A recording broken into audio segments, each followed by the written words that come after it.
Kanan bang, kanan bang. Kanan bang.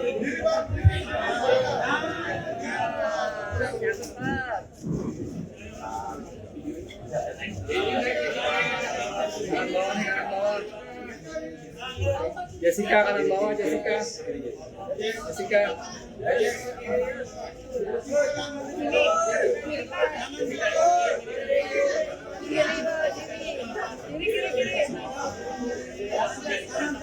Kanan bawah Jessica, kanan bawah Jessica. Oke. Jus, sudah. Oke.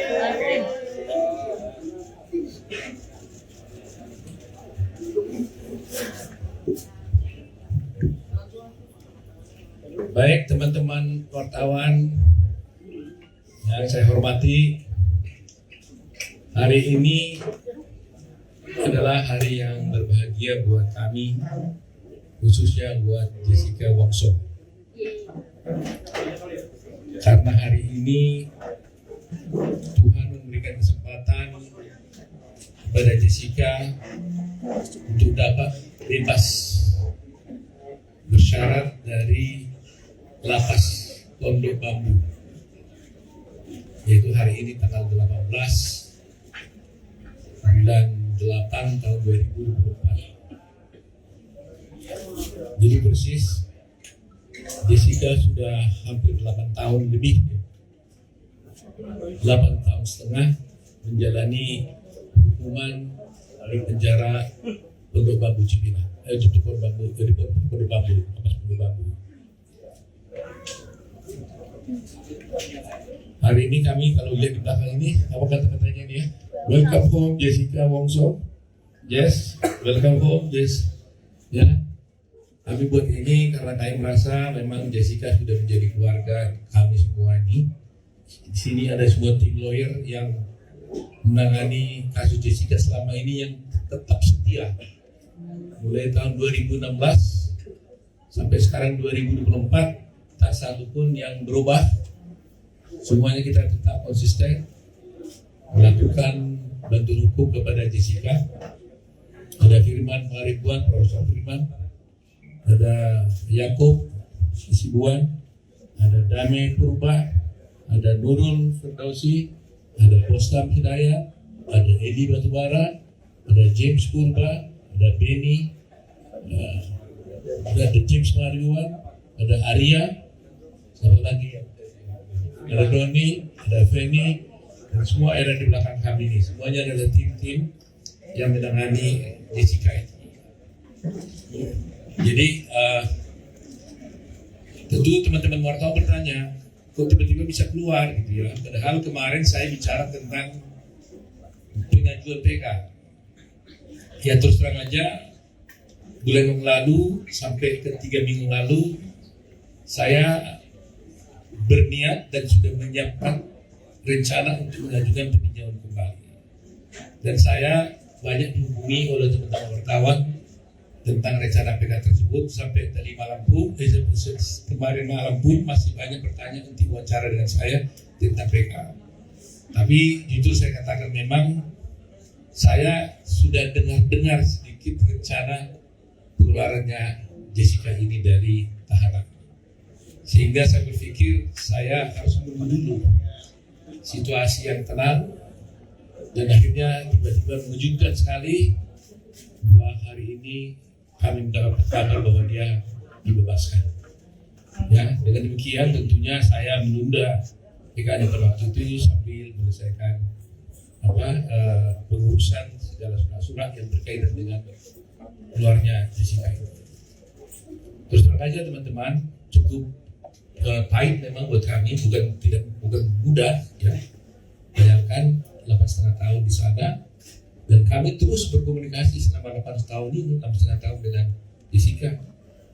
Jadi kita terus komunikasi, saya juga mengunjunginya secara konstan. Begitu juga ada Hidayah Bostam yang juga rajin sekali untuk datang ke sana, Ibu Eli dan sebagainya. Terus kita berdiskusi terus bagaimana melihat keadaan Jessica di sana. Dan saya harus katakan memang di lapas dia diperlakukan baik sama dengan dan yang lain, ya. Nanti mungkin Jessica bisa bercerita kalau Anda mau tanya.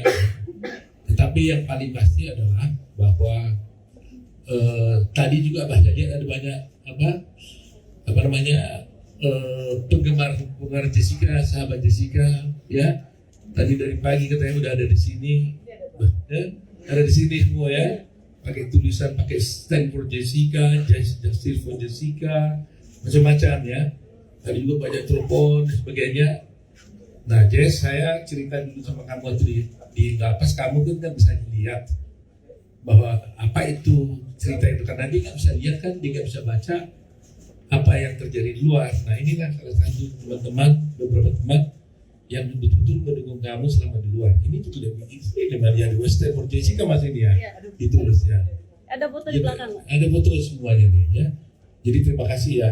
Saya sama Jessica juga sama keluarga terima kasih karena dukungan kalian itu sangat berarti sekali buat kami selama ini dalam berjuang ya. Buat Jessica juga banyak dia terbantu secara moral ya. Karena selama ini kita melihat kan banyak kontra kan terhadap Jessica selama ini. Apalagi yang dikatakan baru juga tadi ada yang bertanya pada dia, baru hari ini saja Jessica tidak pakai baju putih katanya. Terus dia jawab tadi, oh iya, bukan saya tidak mau, bukan suka baju putih. Ternyata itu karena waktu persidangan diwajibkan untuk pakai baju putih selama bersidang sebagai terdakwa. Sejak hari ini kita lihat Jessica tidak pakai baju putih karena dia bukan terdakwa lagi sekarang. Ya. Nah itulah mungkin yang ingin saya sampaikan kepada teman-teman semua. Saya lebih memilih untuk berdiskusi dengan teman-teman, tanya jawab supaya bisa berkembang apa yang harus saya sampaikan. Terima kasih. Saya silakan. Jessica. Agen ya. Kangen suaranya. Yes. Selamat siang semua teman-teman wartawan. Terima kasih sudah hadir di sini. Semoga nggak ada yang cedera ya karena ramai sekali. Saya hari ini bersyukur karena sudah bisa keluar dari lapas dan bertemu kembali dengan keluarga dan teman-teman, dan ini pengacara-pengacara yang sudah seperti keluarga untuk saya. Terima kasih untuk dukungannya semuanya, doa, support dan segala macam hal-hal yang baik untuk saya, yang sangat berarti, yang membuat saya kuat untuk sampai ini saya bisa bertahan. Maaf saya gugup karena banyak banget orangnya. Untuk pendukung-pendukung saya yang hadir hari ini, terima kasih banyak udah meluangkan waktu untuk ketemu di sini. Semoga semuanya selalu sehat dan baik-baik aja. Terima kasih. Yes, ada pertanyaan dari teman-teman pasti. Kamu udah menjalani selama 8 tahun, bahkan hampir 9 tahun ya, 9 tahun lebih kamu menjalani semuanya di dalam dengan segala pendapat publik itu.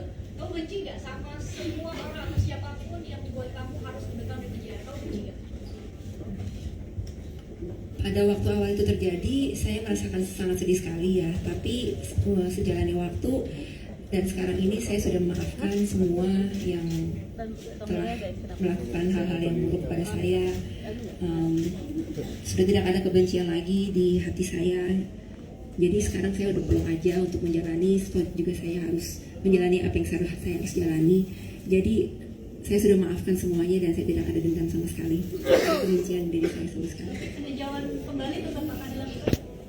Kalau untuk upaya hukum, saya akan serahkan ke Momoto karena Momoto yang akan ngomong soal upaya hukum. Baik, ada yang lain bertanya? Could I ask you, can you tell me what you're planning to do next? I mean, what are your plans now that you're free? I still have no idea what to do at the moment because I just got released from prison and I have no plan yet. But I'll let you know. So you had no idea that it was going to be coming up? No, at all. No. Jessica di sini langsung pulang ke rumah atau kemana? Rencana ke depannya akan melakukan apa aja? seperti yang tadi saya bilang ya, saya masih ngeblank, nggak tahu mau ngapain. Jadi untuk kemananya abis ini saya masih belum bisa jawab. Nanti saya akan berundingkan lagi dengan orang-orang di sekitar saya. Ya, terima kasih. Jessica, secara psikologi atau kejiwaan Mbak Jessica sendiri untuk menghadapi ke depan ini kan benar-benar butuh terakhir. Terus kira-kira inspirasi apa yang untuk masyarakat kira-kira bisa menerima dengan kejadian semua ini agar Mbak Jessica bisa kembali hidup normal seperti biasanya, secara terapinya seperti apa? Saya rasa ini akan berjalan dengan sendirinya ya.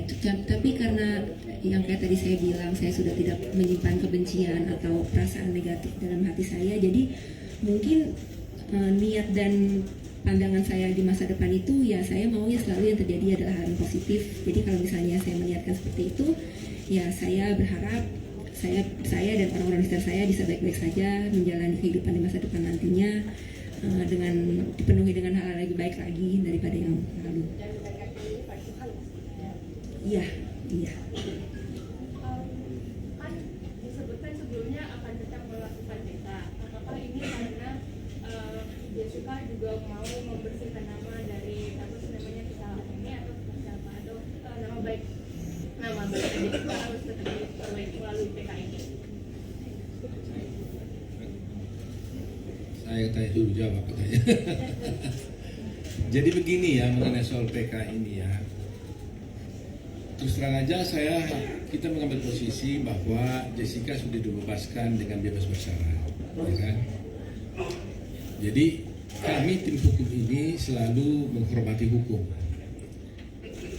Apapun putusan sudah pengadilan, itu kan sudah jelas bahwa Jessica dinyatakan bersalah. Itu putusan pengadilan yang harus saya hormati sebagai seorang lawyer. Soal kami tidak terima atau putusan atau tidak, itu soal lain. Tapi karena itu formal sudah keluar, harus saya hormati, itulah putusan. Dia dinyatakan bersalah. Tetapi kami sebagai lawyer, tentu nanti kami diskusikan dengan Jessica, merasa bahwa mungkin putusan itu tidak sesuai dengan apa yang terjadi menurut kami. Oleh karena itu, kita akan mencoba peluang untuk mengajukan PK terhadap perkara itu. Ya, jadi itu posisinya. Sebagai seorang lawyer, saya harus menghormati putusan pengadilan karena itu sudah inkrah. Tetapi hukum juga memberikan kesempatan kepada semua pihak, ya termasuk Jessica, apabila merasakan ingin mengajukan PK, juga hukum juga memberikan kesempatan dan hak itu kepada dia. Itu persoalannya. Ya. Maksudnya bahwa sekarang Kak Jessica itu sudah bebas, berarti kan PK itu apakah itu masalah nama baik Kak Jessica sendiri atau seperti apa? Iya, hukuman itu bukan soal hanya nama baik, segala-galanya tentunya ya. Soal kebenaran kan. Ya, kebenaran kan harus ditegakkan. Jadi ada pepatah mengatakan bahwa kebenaran itu akan mencari jalannya sendiri, kan? Nah, sekarang jalannya kebenaran sendiri itu bagaimana? Apakah juga harus kita ikuti juga jalan kebenaran itu dengan berdiam, atau apakah juga jalan kebenaran itu kata harus kita tumpangi untuk bisa mencapai kebenaran sendiri? Nah, itulah yang akan kita wujudkan nantinya. Sehingga kalau kita berpikir bahwa kita merasa ada ketidakbenaran di sana, ya kita harus jalankan. Tetapi selalu saya katakan bahwa saya menghormati putusan. Sebab kalau saya tidak menghormati putusan, saya tidak akan pergi ke pengadilan. Ketika saya mau membela di pengadilan, tentunya saya harus hormati itu. Soal itu menurut kami adalah tidak benar atau tidak, ada jalannya. Jalannya adalah PK. Itu persoalannya. Kan kemarin kan udah banding dan bahkan sampai tingkat kasasi pun bahkan menguatkan bahwa ketetapan hukum untuk vonis Jessica. Nah, bagaimana PK ini akan berbeda gitu? Apakah ada bukti yang lebih kuat gitu kalau misalnya ada PK atau seperti apa? Ya, terus terang aja kami memiliki novum untuk perkara ini. Berbeda dengan yang dulu, sekarang ini justru kami menemukan novum. Bahwa memang novum itu kan begini. Novum ini adalah suatu bukti yang ada pada waktu perkara itu dijalankan, tetapi tidak kami temukan bukti itu pada waktu perkara itu berjalan. Yang mana kalau bukti itu tadinya ada pada waktu itu dan bisa kami sampaikan di pengadilan, maka putusan hakim akan bisa berubah. Nah ternyata selama perkara ini berjalan sekian tahun, 8 tahun ini, kami tidak pernah menemukan bukti itu. Sehingga tidak ada alasan kuat untuk menyatakan ketidakbenaran itu. Tetapi suddenly kami menemukan bukti baru. Yang mana bukti itu sebenarnya ada pada waktu itu, tapi disimpan oleh seseorang, disembunyikan oleh seseorang, sehingga terhilang bukti itu, sehingga putusan itu memberatkan dia. Kalau ada bukti itu tadinya, maka dengan bukti itu kita bisa buktikan bahwa sebenarnya perkara itu harus berkata lain. Nah, itulah yang ingin sampaikan. Soal hasil tentunya hakim yang menentukan. Tetapi sebagai lawyer Anda akan bisa melihat nanti presentasi kami apakah betul yang saya sampaikan ini. Karena kadang-kadang kan hasil pengadilan dengan fakta di persidangan kan kadang bisa beda. Ya kan? Ada yang mengatakan ini harus bebas, tapi nyatanya dihukum. Ada yang mengatakan ini seharusnya dihukum, ternyata bebas.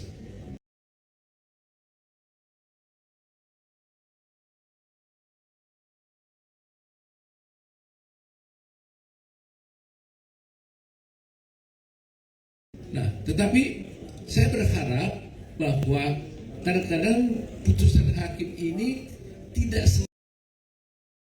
selamanya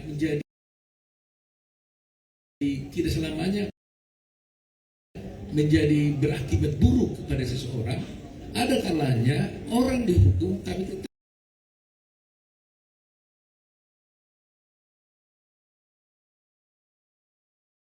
dipercaya oleh masyarakat. Karena masyarakat mengatakan dengan bukti-bukti dan fakta-fakta yang kita tampilkan di persidangan, dan beruntung kita sekarang sudah ada live di TV, sudah tahu, oh berarti benar ya kan? Jadi ya bayangin aja, ini baru keluar dari tadi langsung ke situ wawancara, bingung dia nih, lihat pohon pun nggak sempat. Baru saya ajak tadi dia makan karena ada masakan kesukaan dia.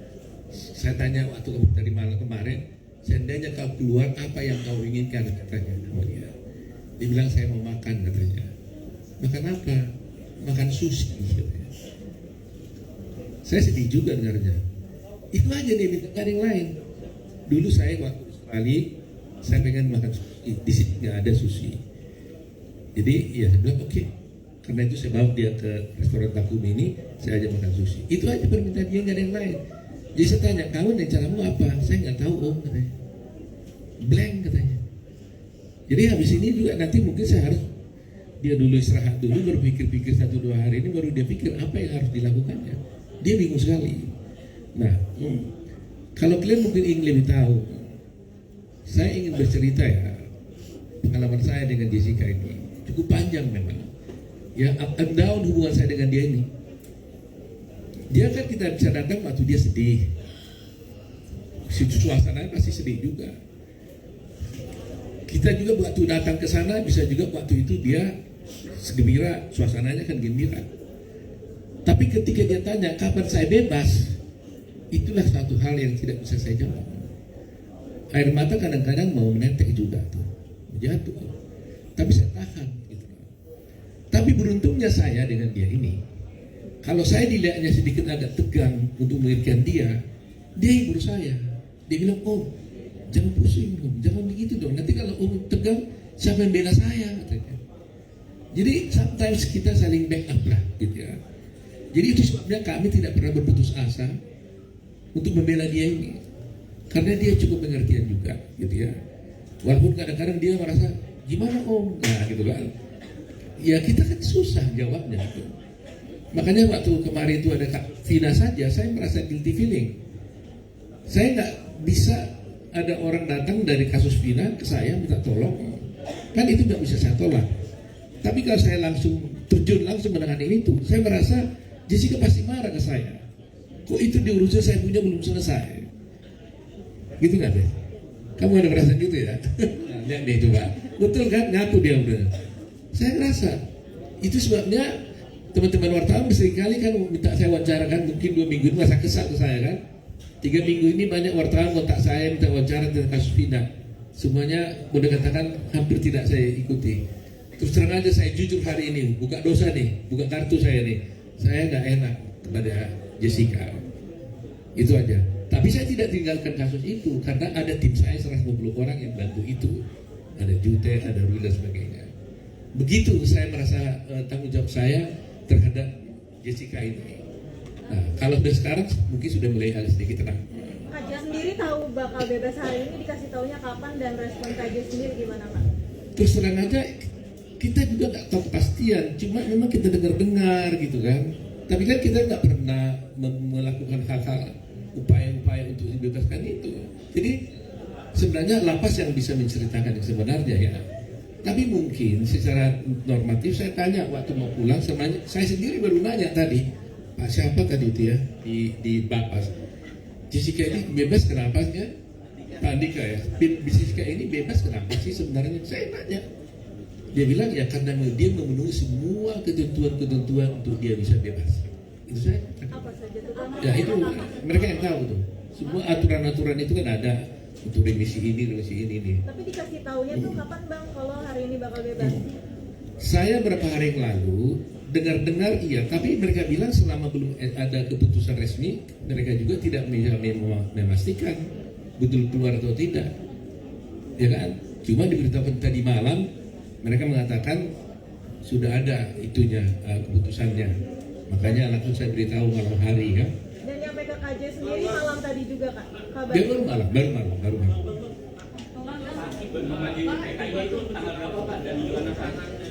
Yang mana sekarang yang jawab salahnya? Hah? Bukti barunya seperti apa? Sini ya. Barunya mungkin bisa disampaikan. Lalu kemudian yang kedua tadi kan katanya ada satu orang yang menyembunyikan bukti. Ini tuh dari pihak mana? Apakah memang ada tekanan kemudian ada bukti yang disebutkan di luar Kalau soal perkara PK nantilah mungkin kita diskusi khusus soal itu ya. Jadi kita pisah lah dulu ya. Satu kita bicara hari ini tentang bebasnya Jessica. Nanti saya akan undang lagi sekali lagi ketika kami mengajukan PK. Nanti semuanya saya paparkan di sana. Jadi supaya jangan terbagi-bagi ya. Hari ini fokus dulu tentang Jessica dulu deh. terkait dengan remisi Jessica kan banyak yang mempertanyakan terlalu cepat sepertinya dari vonis dia 20 tahun dan hanya 8 tahun. Padahal dulu kalau dapat remisi kan berarti ada syarat-syarat tertentu termasuk berperilaku baik selama persidangan, selama di masa tahanan. Ini apakah membuktikan sebaliknya dari hasil profiling kita ingat secara psikologi Jessica dipersepsikan dulu ketika itu di masa sidang maupun di masa penyelidikan di persidangan. Seperti saya katakan tadi, saya tidak bohong, boleh tanya itu Pak Andika. Saya tanya tadi, itu sebenarnya Jessica ini keluar kenapa? Dia bilang semua aturan-aturan yang ada di dalam persyaratan itu semua dia penuhi. Terus terang saya nggak ngerti mana detailnya. Secara umum sebagai lawyer kan saya tahu pasti harus berkelakuan baik, ya kan? Nah sehingga kalau tadi Christine ditanya, ya benar juga ya. Selama ini kan diperlihatkan di dalam persidangan seakan-akan Jessica ini kan berperlakuan buruk, macam-macam. Tapi kenyataannya 8,5 tahun dia di penjara, nyata-nyata dia berkelakuan baik sampai mendapatkan kebebasan bersyarat lebih awal, kan gitu kan? Nah apa itu boleh nanti ditanyakan kepada LP karena saya tidak punya kompetensi untuk menjawabnya. Saya hanya bertanya tadi kenapa dikeluarkan. Jadi mestinya kan saya yang mengajukan surat supaya dia dikeluarkan kan? Kan wajar dong lawyernya mengeluarkan. Kami enggak, saya nggak pernah mengajukan surat. Boleh cek, nggak pernah mengajukan surat, nggak pernah apa. Saya nggak tahu terakhir ya. Terakhir nggak mengajukan juga. Nggak juga. Nggak ada yang antara kita mengajukan surat. Tiba-tiba ada pemberitahuan dia mendapatkan itu. Wah kaget juga. Tadi udah di Bapas. Saya tanya kenapa? Karena saya sendiri juga sok juga ya bercampur senang gitu ya. Hanya dia bilang dia memenuhi segala peraturan-peraturan yang disyaratkan untuk itu. Puji Tuhan. Jadi murni karena akumulasi remisi yang begitu banyak ya. Jadi mungkin dia berkelakuan baik di rutan ya, di lapas ya. Karena sebagaimana kita tahu memang ya kemarin saya nggak berani ngomong, tapi memang sungguh selama di lapas dia juga banyak bermanfaat. Dia juga mengajari orang berbahasa Inggris, dia mengajar orang yoga gitu ya, mengajar yoga, dia ikut juga dalam kerajinan. Tadi mana ada satu? Ini satu bukti lah saya ketunjukkannya. Masih ingat ya, Jess ya? Ini adalah waktu cucu saya lahir 8 tahun yang lalu, dia di lapas. Dia dengar cucu saya lahir, dia bikin ini hasil kerajinan tangan dia sendiri di lapas ini. Dia serahkan. Nah, ini putri saya ini, dia dengar dia keluar, datang ke sini tadi, dia bawa ini. Wah, apa itu saya bilang yang dulu dikasih Jessica, saya mau ketemu dia, bilang terima kasih. Ini. Nah begitulah dia perilaku dia di lapas sampai bikin begini, dan banyak yang bisa diajarinya di sana bentuk seperti ini. Ya, ini katanya apa nih Jessica? Jelasin apa nih? Iya, pada saat itu teman-teman saya yang di lapas bikin kerajinan tangan seperti ini, jadi saya berniat untuk belajar. Kebetulan atau cucunya baru lahir, jadi saya berniat untuk memberikan sesuatu karena keterbatasan yang saya punya. Jadi ya saya bikinilah sesuatu yang handmade yang lebih meaningful untuk jadi hasil tangan karyamu ini. Question of you, Jessica. Can you tell us, you always maintained your innocence from the beginning. Can you tell us, number one, what was the hardest thing about serving 8.5 years as a minister? And number two, what would you say to the family of Mia and Sandy now that you are out of jail? I'd like to hear from you in person. Please. The hardest thing about being in jail.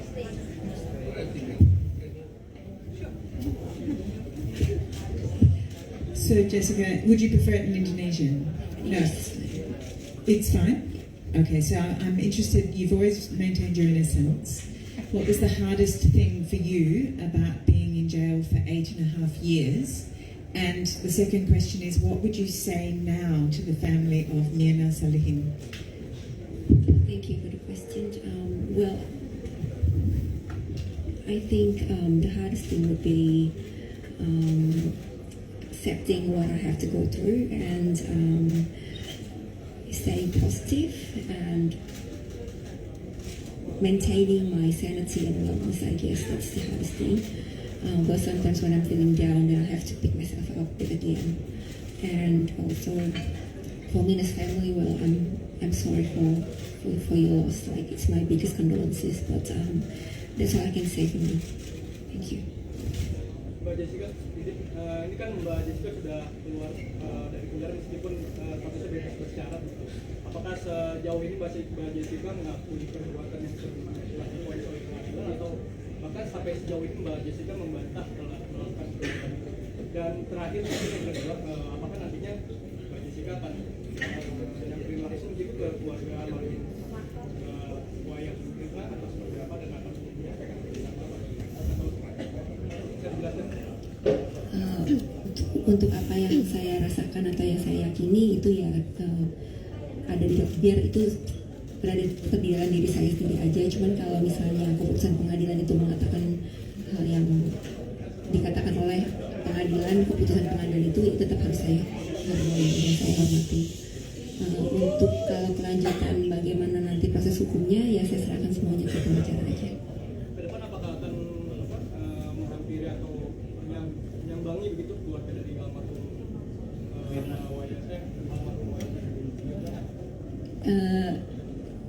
saya untuk nanti malam aja saya belum tahu saya mau ngapain. Jadi saya belum tahu ke depannya saya harus ngapain dan harus apakah saya akan lakukan itu atau tidak. Saya belum gimana ya, belum terpikir karena saya masih baru keluar gitu, masih melihat jalanan, mau melihat yang di luar tuh sana itu ada apa dulu gitu. Biar saya healing dulu sejenak, baru saya berpikir apa langkah berikutnya. Tapi kapok tenan kopi nggak sih? Pak Jessica kan katanya berusaha untuk stay positif. Caranya apa tuh pas selama di dalam penjara buat menjaga sanity? Kalau itu perjalanan yang panjang ya, dan itu bukan sesuatu yang dibangun dalam satu malam aja. Mungkin karena saya harus belajar untuk menerima apa yang terjadi di hidup saya lama-lama itu, walaupun saya awalnya punya perasaan yang sedih atau segala macamnya negatif, tapi saya berpikir kalau saya tetap berlarut-larut merasakan perasaan seperti itu, toh juga saya harus menjalani apa yang saya harus jalani. Jadi lebih baik saya memilih yang lebih positif aja. Saya berpikir seperti itu. Dan hari ini kan jadi hari yang paling dinanti buat Kak Jessica yang selama di penjara. Harapannya, doanya buat hari ini gimana Kak? Harapan doa saya untuk hari ini, hari yang sangat bahagia ini, saya bersyukur karena saya berkelakuan baik di lapas, jadi saya bisa mendapatkan hak integrasi saya untuk mendapatkan pembebasan bersyarat. Doa dan harapannya ya semoga semuanya tertib dan baik-baik saja, dan saya bersyukur sekali dan berterima kasih atas supportnya yang sudah datang ke sini meluangkan waktu untuk menemui saya. Terima kasih. Jadi Jessica berkelakuan baik karena inisiatif diri sendiri atau gimana? Emang Kakak tuh orangnya suka bergaul atau gimana sih Kak? Karena ngajarin yoga, kerajinan tangan. Kalau berkelakuan baik itu kan notabene karena di lapas itu banyak peraturan ya. Jadi kalau saya tidak melanggar peraturan itu udah nilai baik. Tapi kalau saya berbuat lebih untuk membantu atau menolong orang lain itu lebih baik lagi.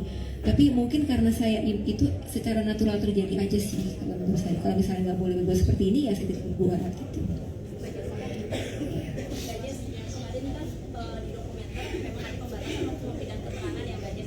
Mungkin boleh disampaikan apa yang waktu itu belum tersampaikan di dokumenter tersebut, dan memang apakah ada pembatasan ataupun tekanan untuk tidak boleh secara lugas menyampaikan apa yang disampaikan?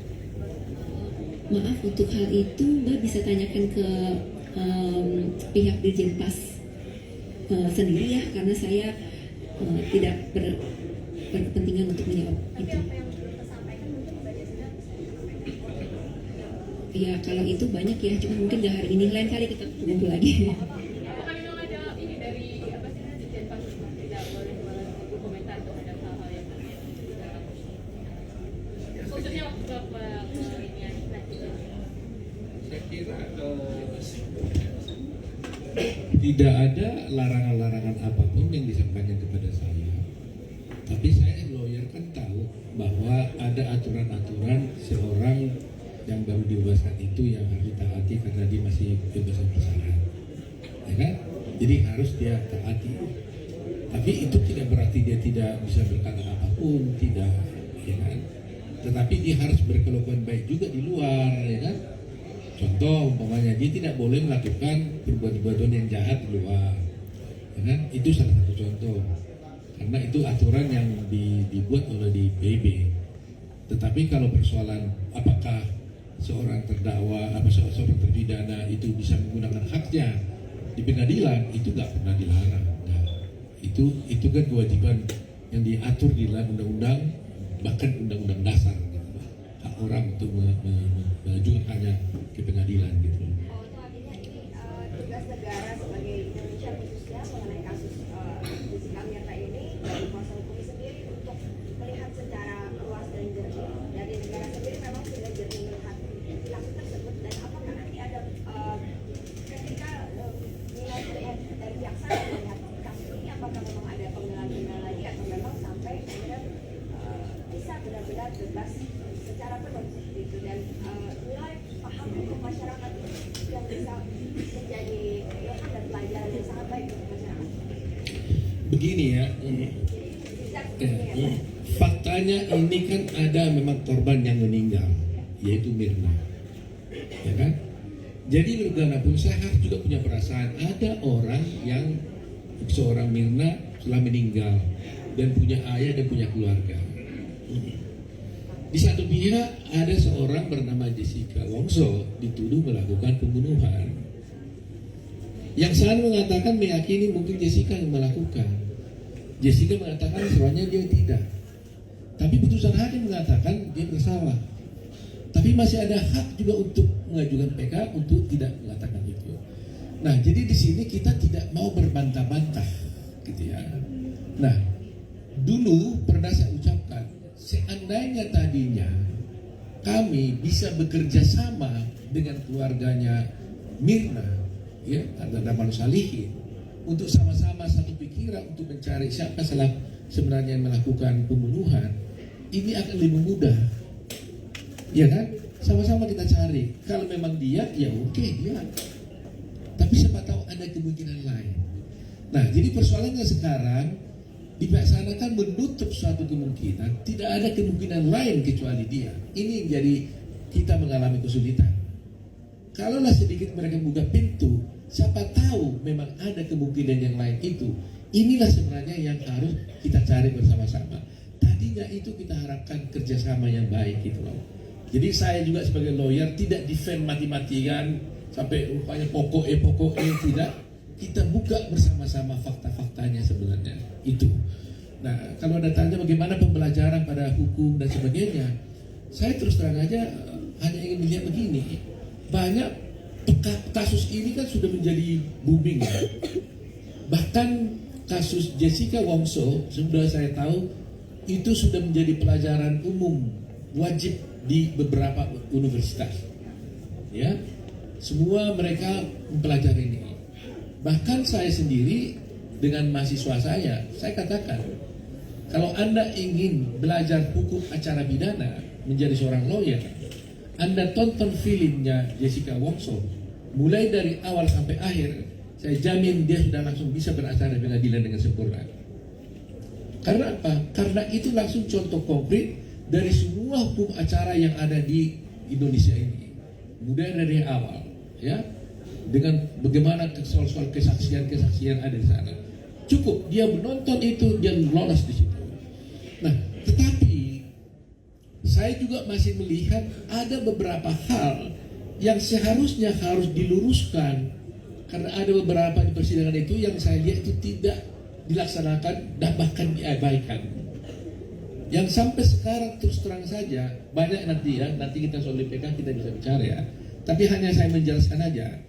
Saya sampai sekarang, bagi saya, mungkin Jessica beda. Bagi saya seorang lawyer, sebagai seorang dosen, ya, seorang lawyer, sebagai seorang dosen, sebagai seorang ketua umum pradi, seorang yang mendalami hukum, saya terus terang tidak puas dengan putusan itu. Karena apa? Karena bagi saya tidak ada kemungkinan dan tidak mungkin seorang hakim bisa menyatakan seseorang itu mati karena racun. Katakanlah ada seorang di sana tiba-tiba jatuh meninggal, kemudian hakim dikatakan oh itu meninggalnya karena cyanida tanpa diotopsi. Itu tidak mungkin dalam teori hukum manapun, dan itulah yang saya ajarkan ke mahasiswa saya. Bayangkan aja ada tahapan orang mati tiba-tiba yang bukan karena sakit, ditanya matinya karena apa, ya kan? Karena racun. Terus kalau racunnya apa? Masih banyak tahapannya. Tidak mungkin itu bisa terjadi disimpulkan seorang hakim di republik ini maupun di dunia ini tanpa otopsi.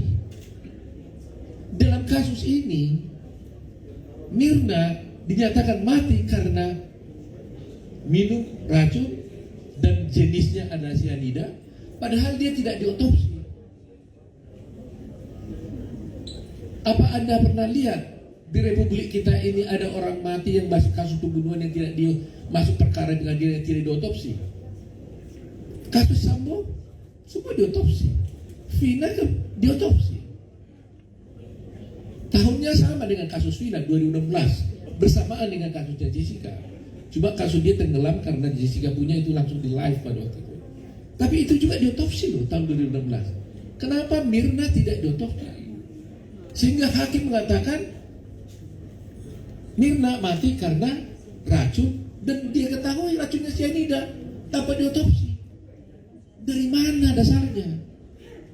Terus terang aja, saya selalu berharap entah apapun ini, Mahkamah Agung harus menjawab.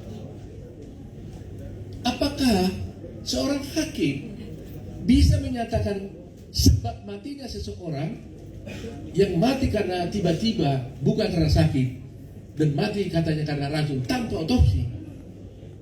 Kalau harus Mahkamah Agung mengatakan itu bisa, saya takluk tunduk walaupun tidak ada dalam kamus hukum saya.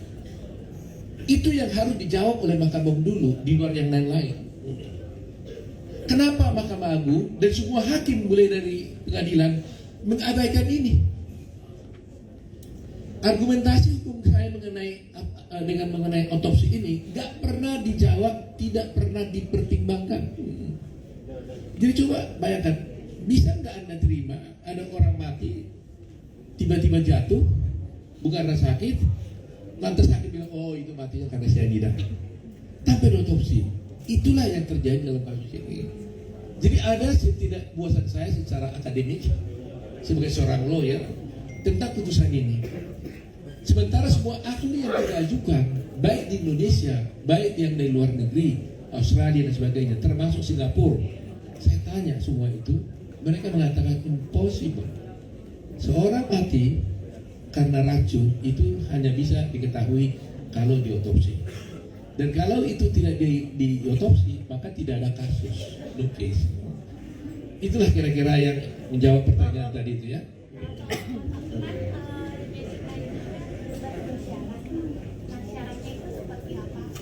Berapa lama kira-kira? Apakah masih bisa jalan-jalan atau traveling ke luar negeri atau negara lain di Jakarta? Saya nggak tahu persis soal itu tadi, karena saya juga tadi nggak jelaskan. Mungkin Anda bisa tanya kepada lapas aja kali, apa syarat-syaratnya ya. Terus terang aja saya nggak detail kalau yang tadi. Pak Jessica kan baru ke dunia luar lagi ya. Selain ada yang pro, pasti ada yang kontra dengan Pak Jessica. Kira-kira ada ketakutan nggak sih menghadapi masyarakat di luar lagi? Kekhawatiran pasti ada ya, tapi ya mau bagaimanapun harus tetap dijalani. Nggak boleh saya merasa saya takut, jadi saya tidak berbuat apa-apa gitu. Jadi ya, tetap harus semuanya harus tetap dijalani. Persiapannya apa Kak? Kira-kira dukungan dari keluarga kah atau dari siapa? Persiapan jenazah. Kalau persiapan secara spesifik tidak ada. Saya orangnya itu ya hari ini aja, besok apa yang terjadi aja gitu. Cuman kalau dukungan ya pasti di samping saya, di sekitar saya itu pasti ada orang-orang yang sayang sama saya, yang mendukung saya. Jadi itu aja sih yang saya fokusin. Ya, terima kasih. Oke. Dalam novel yang Bapak kumpulkan tadi, apakah salah satunya tentang rekayasa CCTV dan juga hasil otopsi yang tidak ada itu? Boleh jelaskan Bapak sedikit? Saya bisa katakan kalau mengenai PK-nya nanti supaya lebih, karena itu panjang lebar dan teknis, nantilah saya ajak teman-teman nanti, saya undang lagi sekali lagi berbicara tentang kalau tidak ajukan PK ya. Jadi kita fokus dulu terhadap, saya masih terlalu senang hari ini karena Jessica sudah bebas juga. Jessica sekarang juga masih bingung, nggak tahu apa yang dikerjakannya. Bahkan tadi saya harus pulang kemana nanti Om, dia bilang tadi sama saya, pusing juga saya. Gitu ya Pak ya semuanya Mas ya.